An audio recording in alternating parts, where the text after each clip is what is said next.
Namaste, Bandre Matram. I welcome you in this video on diesel cycle. What is diesel cycle? We are going to discuss. Uh, you can see pressure, volume, and temperature entropy diagram of diesel cycle. अगली slides पर जाने से पहले आपको एक basic idea देना पसंद करेंगे हम। यहाँ पे भी आप देख सकते हैं कि प्रोसेस 1-2 में पीवी डायग्राम से आप देखें सारी चीज़ें डायग्राम से क्लियर होती हैं। प्रोसेस 1-2 में आप देख रहे हैं कि प्रेशर बढ़ रहा है और वॉल्यूम घट रहा है। प्रेशर बढ़ रहा है, वॉल्यूम घट रहा है, इसका तात्पर्य क्या हुआ? इसका तात्पर्य हुआ कि ये कंप्रेशन है।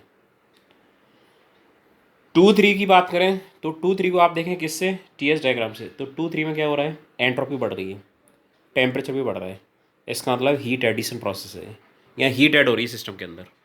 फिर से 3-4 में आप जाते हैं तो 3-4 को आप पीवी डायग्राम से भी देख सकते हैं और टीएस से भी देख सकते हैं।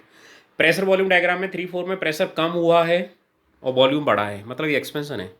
और यहाँ पे आप 3-4 देखेंगे तो आप पाएंगे कि एंट्रोपी कांस्टेंट है, मतलब कांस्टेंट एंट्रोपी एक्सपेंशन है।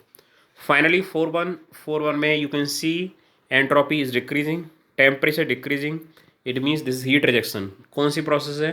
कांस्टेंट वॉल्यूम, जो कि आपको पीवी डायग्राम से दिख रहा है। चलिए अगली स्लाइड की ओर जाते हैं हम।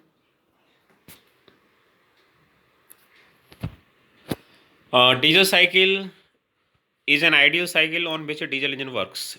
एक आइडियल साइकिल है, एक थ्योरेटिकल साइकिल है जिसपे कोई भी डीजल इंजन काम करता है, चाहे वो 2 स्ट्रोक इंजन हो और चाहे वो 4 स्ट्रोक डीजल इंजन हो, चाहे वो ट्रक का इंजन हो, चाहे वो बस का इंजन हो। जितने भी 2 डीजल इंजन हैं वो सभी डीजल साइकिल पर काम करते हैं।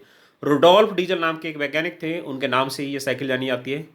It mainly consist of following 4 process. 4 process होती हैं इसमें। पहली है प्रोसेस 1-2। प्रोसेस 1-2 आपको पहले स्लाइड में हमने बताया। प्रोसेस 1-2 क्या है? कांस्टेंट एंट्रोपी और आइसेंट्रोपिक और reversible adiabatic compression process. In this process neither heat is rejected by the system nor heat is absorb by the system. एक बार पुनः दोहरा देना चाहते हैं, 1-2 में प्रेशर बढ़ा है, वॉल्यूम घटा है, इसीलिए ये कंप्रेशन की प्रोसेस है। और आइसेंट्रोपिक कंप्रेशन है। आइसेंट्रोपिक या रिवर्सिबल एडिटिव प्रोसेस में सिस्टम ना तो हीट खोता है और ना ही सिस्टम हीट प्राप्त करता है। अब बात करते हैं हम प्रोसेस 2-3 की। तो प्रोसेस 2-3 आप देख सकते हैं कांस्टेंट प्रेशर प्रोसेस है। 2-3 में प्रेशर कांस्टेंट है और आपको हमने जो सेकेंड स्लाइड थी उसमें बताया भी था कि प्रेशर कांस्टेंट है और इसमें एंट्रोपी बढ़ रही है, इसलिए हीट एडिशन की प्रोसेस है ये। तो प्रोसेस 2-3 क्या है? कांस्टेंट प्रेशर और आइसोबारिक। कांस्टेंट प्रेशर का ही नाम है isobaric heat addition process. Amount of heat added हमारी होगी Q बराबर है mCp T3 माइनस T2, जहाँ Cp है specific heat at constant pressure और m है मास ऑफ एयर। अगली स्लाइड की ओर जाते हैं हम। प्रोसेस 3-4। प्रोसेस 3-4 में आप देख रहे हैं एक बार फिर से कि यहाँ पे प्रेशर घट रहा है और वॉल्यूम बढ़ रहा है, मतलब एक्सपेंशन है। तो कांस्टेंट एंट्रोपी और आइसेंट्रोपिक और रिवर्सिबल एडियाबैटिक एक्सपेंशन प्रोसेस, इस प्रोसेस में भी ना सिस्टम हीट खोता है ना सिस्टम हीट प्राप्त करता है। फाइनली हम पहुंच गए प्रोसेस 4-1 में। प्रोसेस 4-1 को आप देख सकते हैं कि प्रोसेस 1 में 4-1 में क्या हो रहा है? वॉल्यूम कांस्टेंट है और एंट्रोपी घट रही है। एंट्रोपी घट रही है वो आप टीएस डायग्राम से देख सकते हैं। तो इसमें हीट रिजेक्शन होगा, कांस्टेंट वॉल्यूम और isochoric heat rejection process. And amount of heat rejected हमारा आएगा क्यू आर बराबर है M C B. C B है specific heat at constant volume, T4 minus T1। T4 है 4 पे टेम्परेचर, 0.4 पे टेम्परेचर, और 1 T1 है 0.1 पे टेम्परेचर। ये 4 प्रोसेस हो जाती है डीजल साइकिल की। अब हम जाते हैं कैलकुलेशन की ओर। फर्स्ट लॉ ऑफ थर्मोडायनेमिक्स के अनुसार किसी भी साइकिल के लिए जो वर्क डन होगा हमारा वो होगा heat absorb minus heat rejected, और एफिशिएंसी होती है work output upon heat input. Efficiency को ईटा से प्रदर्शित करते हैं हम, जो है work done upon heat absorb. और हम पहली लाइन में देख चुके हैं कि वर्क है Q A minus Q R, heat absorb minus heat rejected. और क्यू ए को क्यू ए से जब आप डिवाइड करेंगे तो आप देख सकते हैं क्यू ए को क्यू ए से डिवाइड करेंगे तो यहाँ पे 1 आ जाएगा, तो 1 minus Q R upon Q A. और बी कैन राइट, और हम ऐसा लिख सकते हैं क्यू आर की वैल्यू हमने यहाँ पे रख दी, क्या रख दी? M C B T4 minus T1, और क्यू ए की भी रख दी M C P T3 minus T2। M से एम कट गया, C B upon C P और C P upon C B. Thermodynamics आपको बताया गया है कि ये C P upon C B जो होता है ये होता है हमारा गामा एडियाबैटिक इंडेक्स।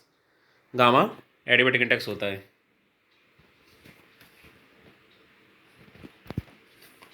तो ये हमारा क्या बन जाएगा साइकिल का जो एफिशिएंसी है ईटा बराबर 1 माइनस T4 माइनस T1, और नीचे आ गया था C P upon C B जो कि है गामा T3 माइनस T2। हम जानते हैं कि 1 2 आइसेंट्रोपिक प्रोसेस है, तो इसीलिए टेम्परेचर वॉल्यूम का जो रिलेशन है T2/T1 बराबर है V1/V2 की power gamma -1। V1 V2 compression के पहले वाली वॉल्यूम है V1, कंप्रेशन के बाद वाली वॉल्यूम है V2। तो V1/V2 ये है कंप्रेसर रेशियो R से जिसे डिनोट किया गया है, तो R की पावर गामा -1।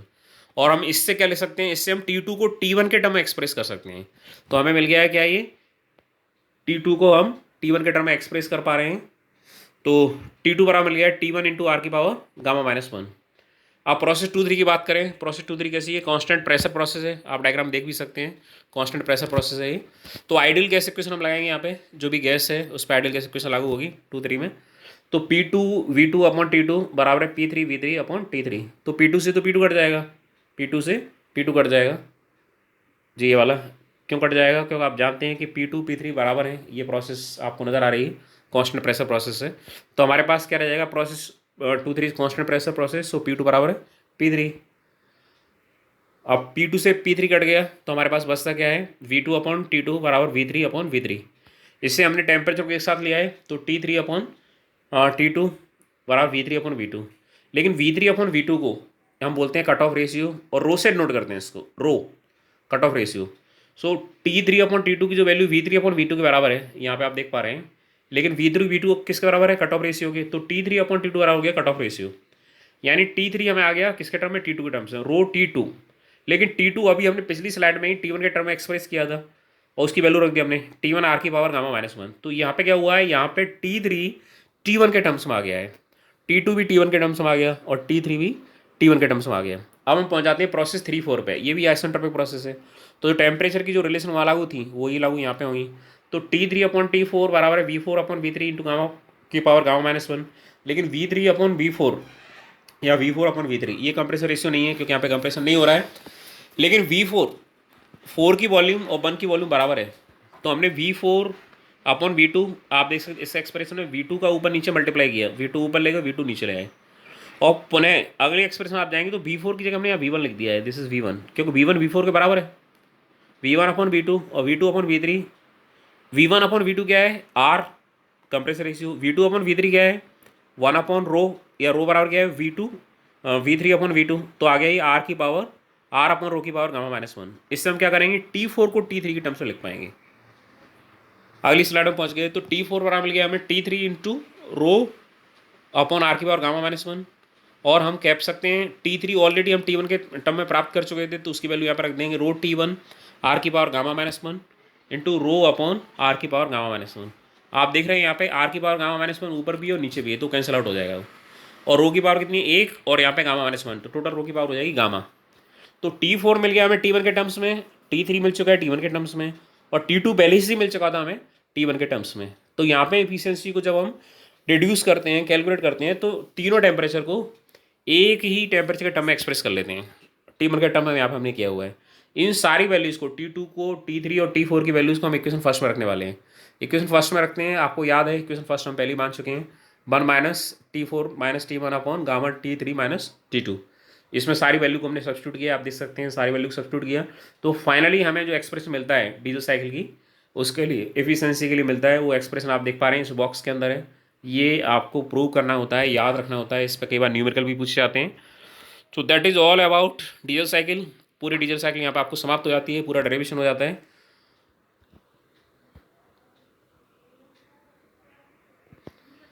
लास्ट स्लाइड की ओर हम जाते हैं, तो लास्ट स्लाइड में हम देख सकते हैं, thank you very much. Please like, comment and share this video. You are also requested to subscribe this channel. और हमारे चैनल का मोटो है be update in your life, अपने जीवन में हमेशा अपडेट रहें। तो आपका चैनल देखने के लिए एक बार पुनः बार बार धन्यवाद। जय हिंद, जय भारत।